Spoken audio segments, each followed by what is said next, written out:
Čaute všetci, vítajte pri ďalšom videu, ktoré bude tagové video a konkrétne bude to tag, ktorý sa volá jedno slovo a spočíva v tom, že vlastne budem mať nejakú otázku a budem na ňu musieť odpovedať jedným jediným slovom, čiže to bude aj celkom stručné. Takže poďme do toho. Mám tu taký papierik, kde to mám zapísané, takže prvá otázka, alebo čo ja viem, je, že moje vlasy, jedným slovom, nekontrolovateľné. To sedí. Druhá otázka je obľúbená vec. Obľúbená vec. Ja neviem, asi môj mobil. Tretia otázka, sen z minulej noci. Jedným slovom.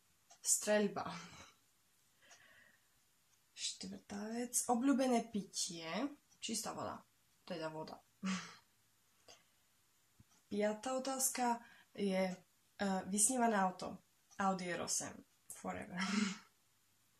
Šiestá otázka je môj strach, pavúky. Siedma otázka, čo by som chcela byť o 10 rokov? Prekladateľ. 8. otázka, s kým som strávila včerajší večer? Bola som doma, čiže s posteľou. 9. otázka. Čo nie som? V poriadku, milovná. 10. otázka. Posledné, čo som jedla. Uhorka. 11. otázka. Čo mám na sebe? Tričko. 12. otázka. Moja obľúbená kniha Nekonečná noc. Pravdepodobne. 13. otázka. Posledná vec, ktorú som robila. Učila som sa. 14. otázka. Môj život. Môj život jedným slovom. Fúha.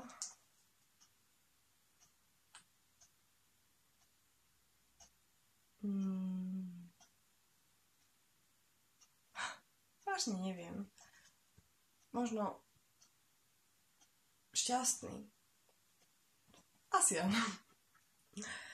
15. otázka. Moja nálada. Skvelá. Mám sa super.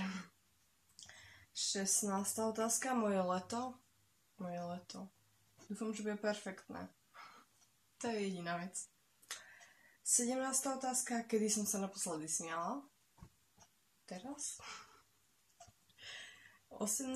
otázka. Najobľúbenejšia víkendová činnosť. Určite spánok. 19. otázka. Môj počítač. No, môj počítač. Jedným slovom, nepriateľ. 20. otázka. Zima.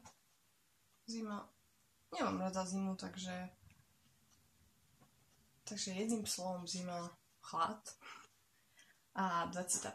otázka, láska. Jedným slovom je šťastie. Takže toto bolo všetko. Bolo to stručné, rýchle. A čo ja viem? Hľadala som nejaký tag, ktorý by som mohla spraviť a tento mi prišiel taký zatiaľ najlepší. Čiže ak poznáte nejaký dobrý, ktorý by som mala spraviť, tak mi to povedzte dole v komentoch. Ak sa vám toto video páčilo, tak dajte like, keď nie, tak who cares? A keď chcete, môžete mi dať odber, všetky moje sociálne siete a všetko, kde ma môžete kontaktovať, máte dole v popisku a ja sa s vami lúčim a čoskoro sa dúfam vidíme pri ďalšom mojom videu, takže čaute!